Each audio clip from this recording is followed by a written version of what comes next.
Okay, resume tayo.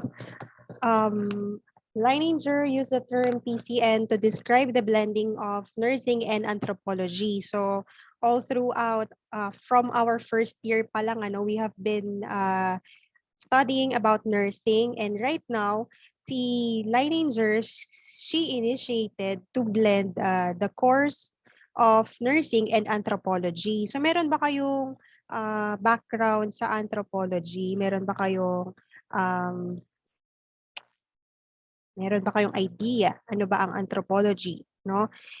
Using the concepts of culture and care, she established TCN. So let us go on. Let us proceed with anthropology and culture. Kanina pa natin nababanggit yung culture, and given that culture is the central focus of both anthropology and TCN, magda-dive in pa tayo to what is the concept of culture. And all throughout this course, we will be using the term client, not patient, because we will be catering to people who are not only ill, but also to those who strive for optimum health and wellness in their lives. Okay. And next, no? Can somebody read anthropology? What is anthropology? Ma'am, ako na lang po. Anthropology, an academic discipline that is concerned with the scientific study of humans, past and present. It builds on knowledge from the physical, biological, and social sciences, as well as the humanities. A central concern of anthropology is the application of knowledge to the solution of human problems. Okay. In a sense, ang anthropology, we are studying human beings. So we are studying human beings past and present. So ang concern ng anthropologists is the application of this knowledge to the solution of human problems. So bakit kaya pinagsama yung anthropology and nursing?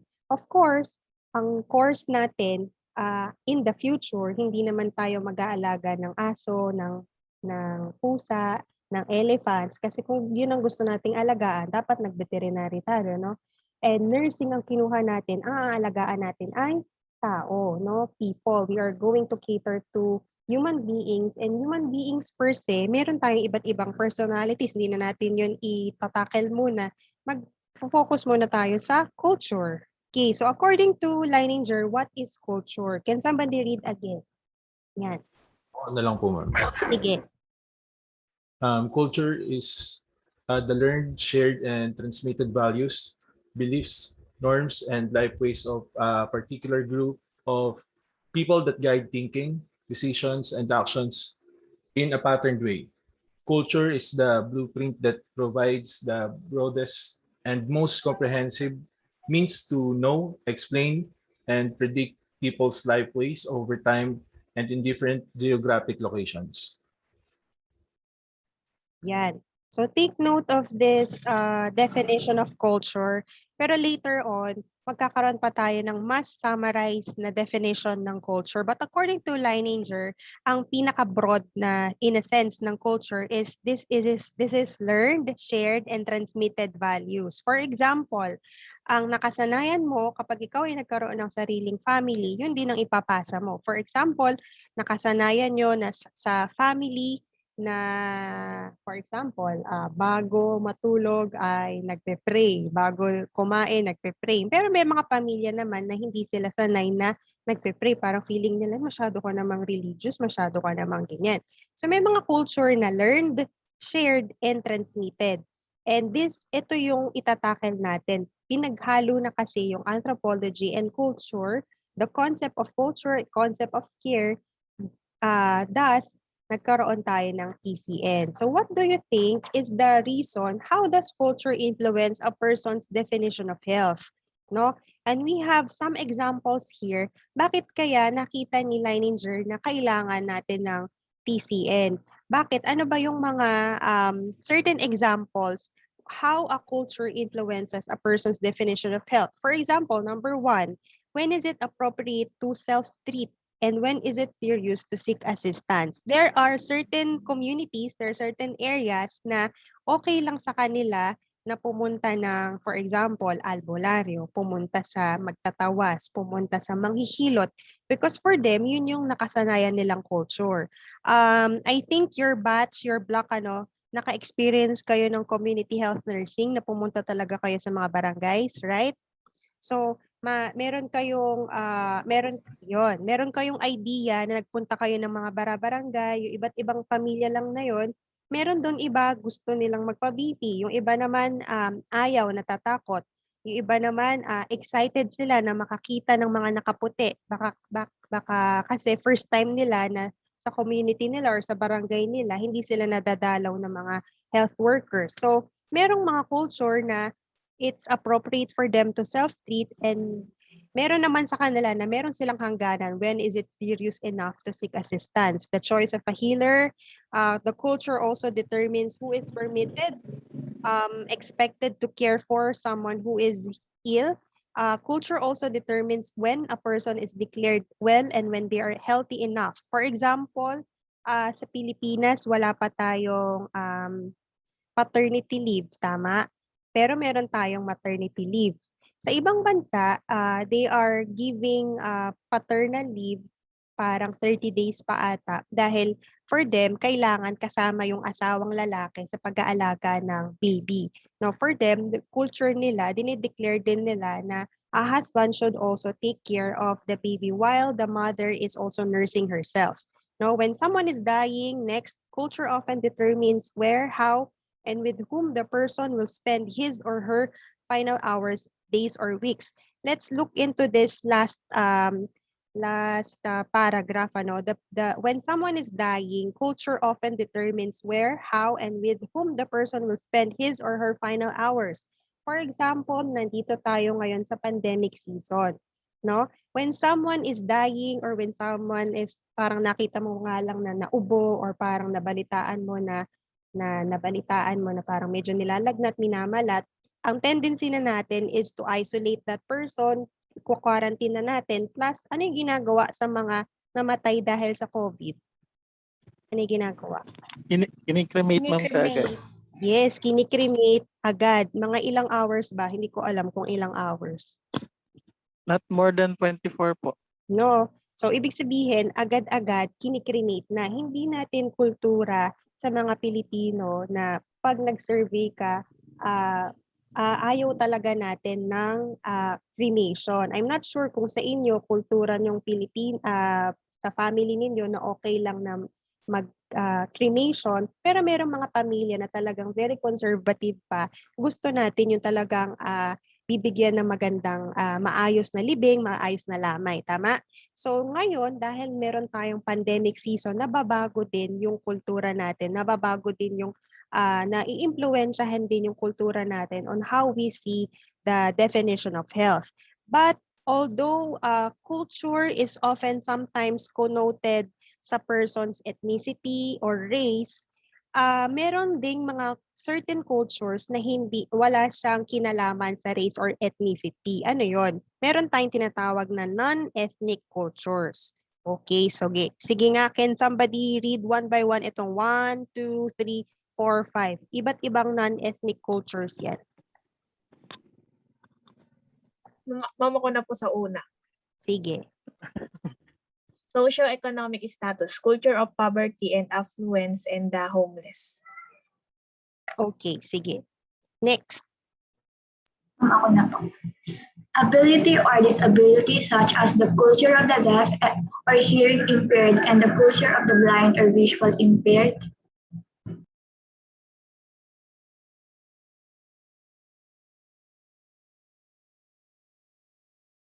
Next. Sino yung isa pa? Sino yung nag-write? Ashley. Sige, tapusin mo na nating basahin lahat tapos tsaka natin explain.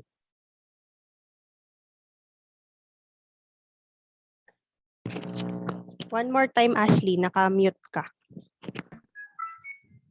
Sexual orientation such as lesbian, gay, bisexual, and transgender LGBT cultures. Next. Sige, Sophia, tapos susunod si Ira.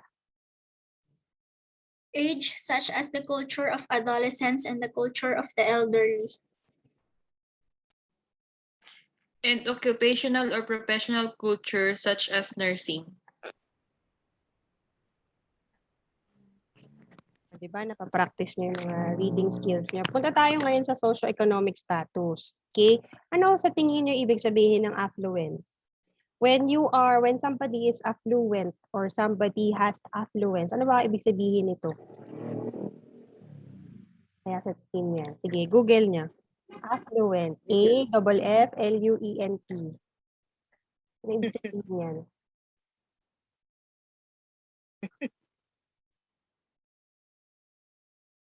Ano ibig sabihin? Special mayaman po. Great deal of money. Well, Yeah. Okay. Pag well, pag sinabing affluent or yung affluent, hindi ka lang rich but you are gaining a great amount of wealth, no? Agree ba kayo na merong mga affluent na tao dito sa Kabanatuan or dito sa Pilipinas na talagang meron silang kultura na iba sa mga middle class or mga lower class, tama? Agree ba kayo doon o lahat ba tayo talaga pantay-pantay? Pantay-pantay ba ang buhay? Hindi naman ano, meron talaga, hindi, oo, hindi. So merong mga, yes, may mga pinaglalaban yung iba, no? May mga iba't ibang mga klase talaga. For example na lang, ano yung pinaka malapit na example natin? For example, yung vaccine. Noong mga unang time na na-roll out yung vaccine, meron tayong mga naririnig na, ay bakit sila pwede nilang bilhin? Hindi ko kayang bilhin kasi wala namang kaming pera. Nakita nyo yung pinagkaiba, no? There is a socio-economic status na culture din. May mga kultura yung mga mayayaman na kaya nilang bilhin. For example, ay nabobore ako, punta nga ako ng Bangkok, mag-shopping nga ako. Kaya nila, no? Kunyari bukas, o kaya balikan lang, balik tayo galing ng Bangkok. Kaya nila yon dahil meron silang certain amount of wealth. Pero yung mga lower class or middle class or talagang kahit na sabihin mong tawag dito, minimum wage earner, hindi natin yun kaya. No? So yun yung mga tinatawag na non-ethnic cultures. Pag sinabing non-ethnic cultures again, this has nothing to do with race or ethnicity, pero merong mga certain cultures na dahil you are because of your status. Next, ability or disability. Ano sa tingin niyo yung example ng mga persons with disability na meron silang certain culture? Meron kayong naiisip na example? Na sila lang ang nakakaalam or sila lang ang nakakaget na hindi yung mga nag-get. nagbe-braille po, ma'am, ganun. Yung mga braille po lahat ang ginagamit. Yes, they use braille for the blind or the visually impaired people, ano. They have that certain language na sila lang ang nakakaintindi, or for example, sign language, no? For a normal regular person, hindi mo siya maintindihan dahil culture lang nila yon. Next, sexual orientation. Sige, ano ang isang example nito? Sino gusto sumagot? Isang example na bakit non-ethnic culture ang sexual orientation.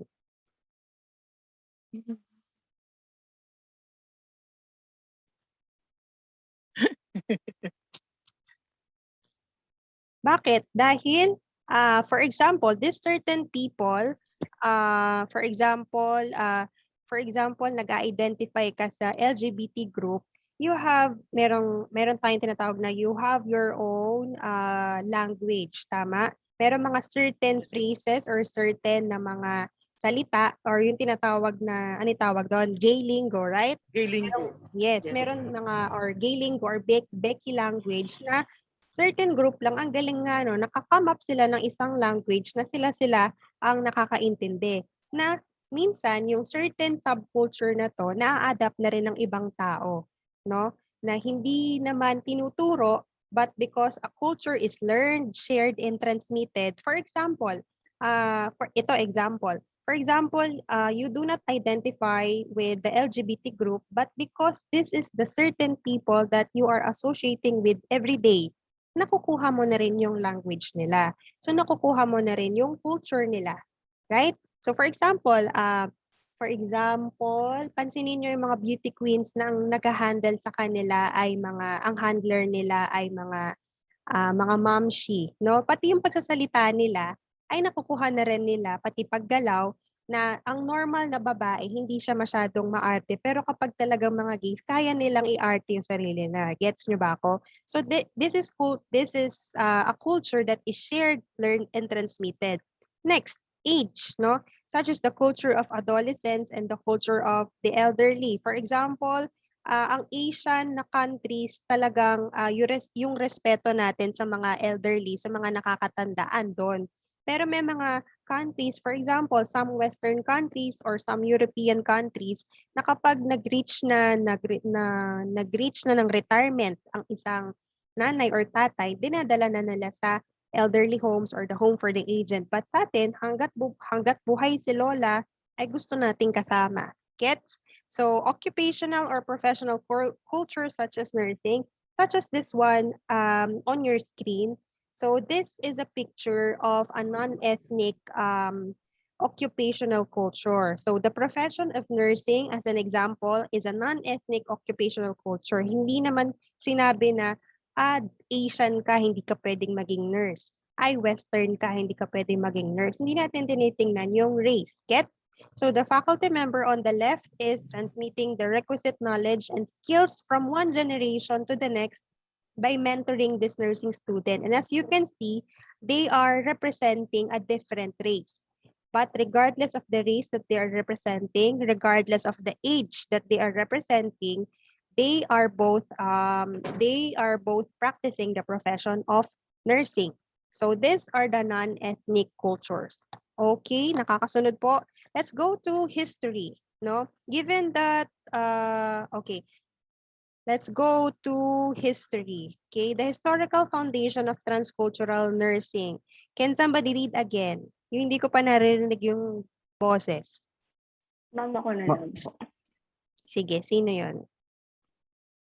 Christine po. Okay, Christine. Pag nagsalita naman kayo, papakilala kayo, no? Hindi ko nakikita lahat kagad, hinahanap ko pa. Ma'am, ako po, hindi ko pa kabisado yung mga boses niya, mga kapatid. Get?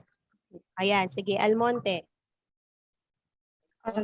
In 1950s, Madeline M. Leininger, known as the foundress of Transcultural Nursing, noted cultural differences between patients and nurses while working with emotionally disturbed children.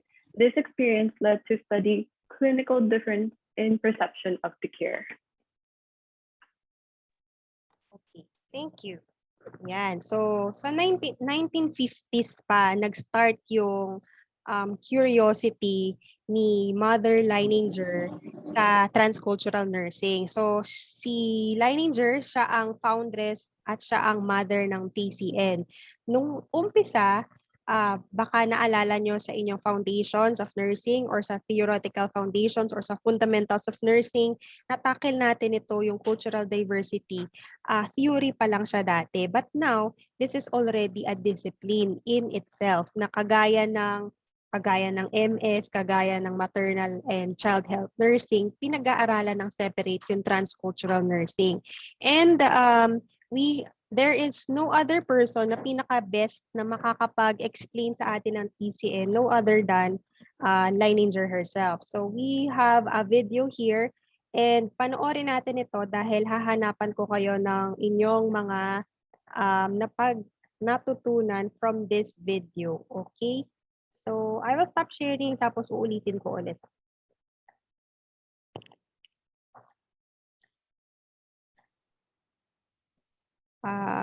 You can tell me if the audio is too loud, no?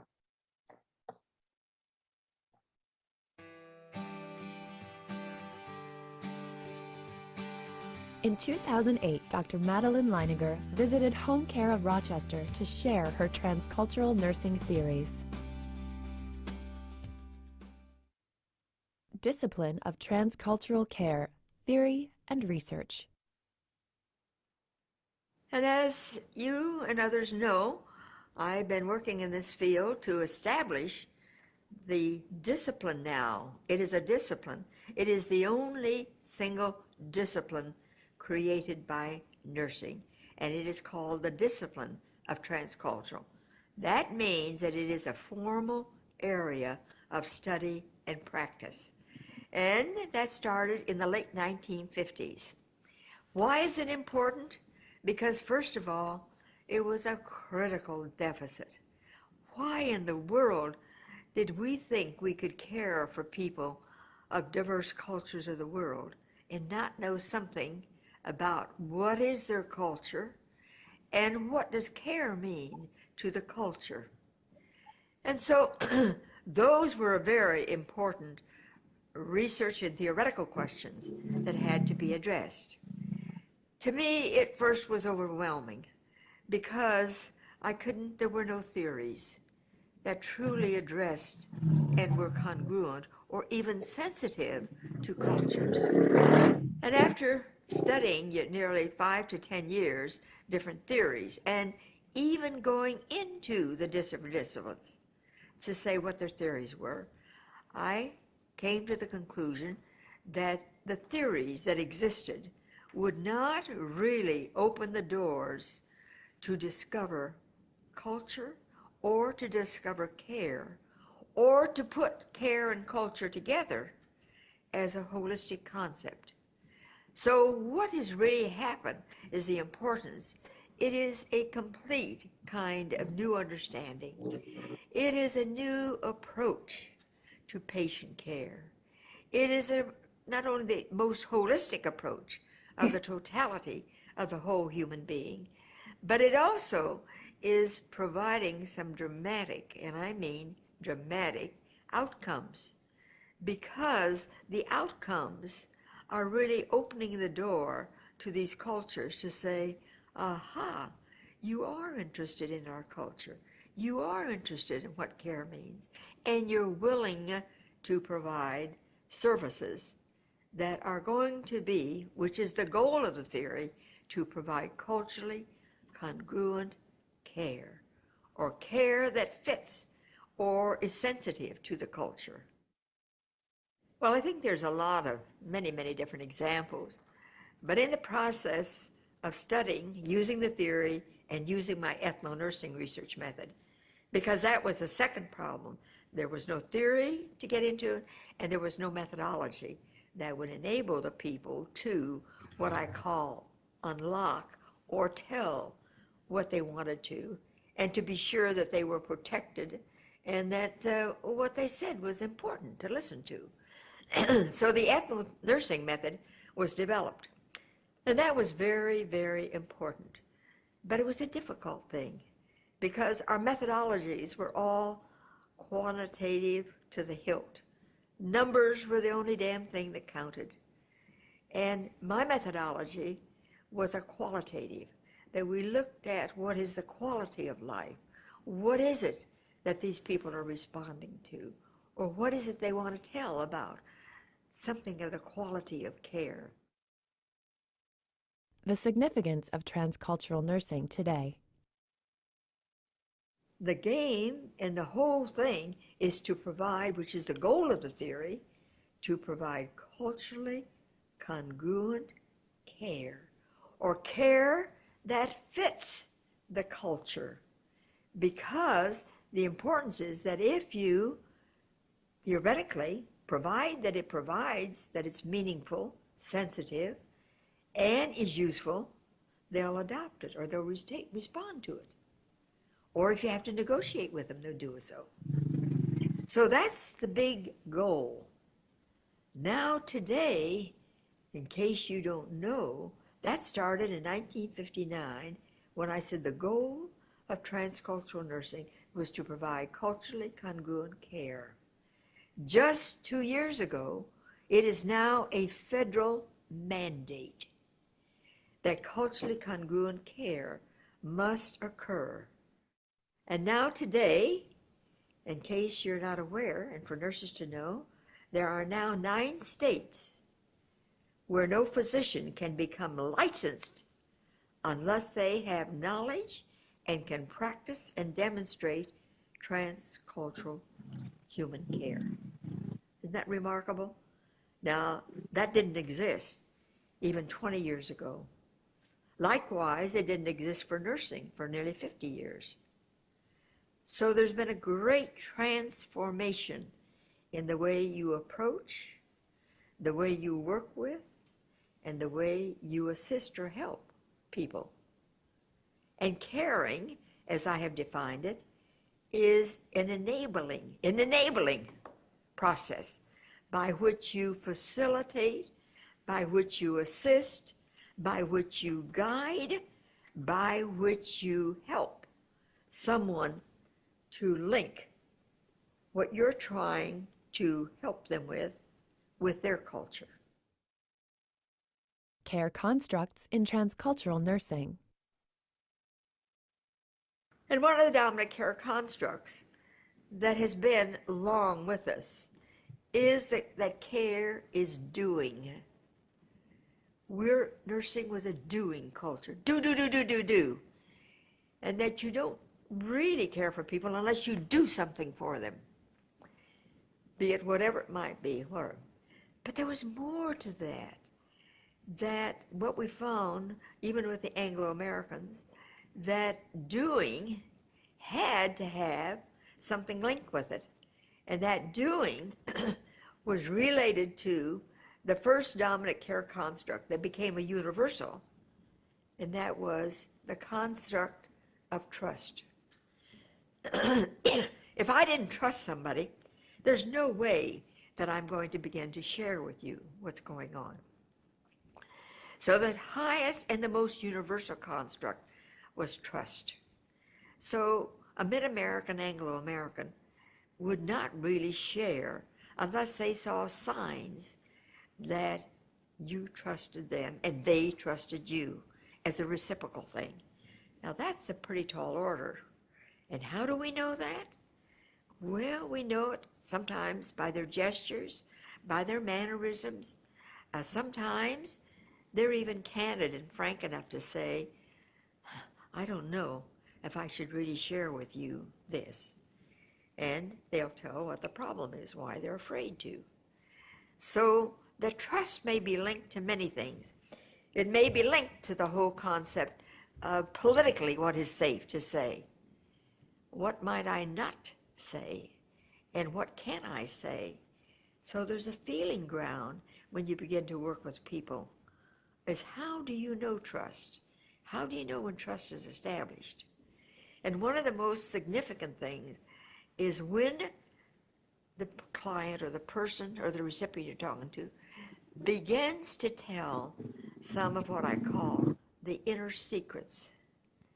I shouldn't really tell you this, but I want you to know that in the past, I didn't trust white doctors, white nurses, white blah, blah, blah, because they were afraid of the concept of gossip or being misinterpreted of what they were saying. And this was especially keen with sometimes the Hispanics, with the Mexican Americans, where a lot of distrust and misrepresentation and misinformation got construed, disturbed, so that it wasn't truthful. So trust is really begin to build on, are you getting to my truth, and do you understand the truth as I'm telling you? And that's a very important thing. You have to look for all kinds of indicators of how it holds together. Well, this is an example of trust. And when I went to Japan, the women, when I was interviewing them, because I was curious, as you know, with my Sunrise Enabler, one of the dimensions we need to look at is how they trust technology. And what I found in talking with the women when they went into the delivery is that so often they'd wheeled in the big machine and they were going to do a sonogram. They were going to find out exactly, boy or girl, you know, that the American culture wants to know, the boy or girl. But to the Japanese people, this was very frightening. And I said, what is it here? Oh, this machine could kill our baby. We don't want this technology. We don't want to use that. Now, immediately, if there was a transcultural nurse, she would intercede in that. It was the same way when this was in Detroit, Michigan, and it was on the OBGYN, and we had a lot of the Middle East women who were there. And the incredible thing was they would put the bright lights on the vagina, the bright lights on everything that was a sexual taboo. And what it did, it just froze that Iranian woman. She wouldn't respond at all. Second thing that froze it was not only the technology of the lights and all of those, but there was a male physician and a male nurse down there by the vagina. They wouldn't speak. They wouldn't say anything. So one of my first moves was to say, let us think about what would happen if you, Dr. So-and-so, might go next door and have a cup of coffee. Secondly, we have a wonderful nurse here, and she was a transcultural. She will stay right here with you and with your mother or sister, because they were the support. And we did that, and the woman dilated and delivered the baby within a short time. Now that was almost magical.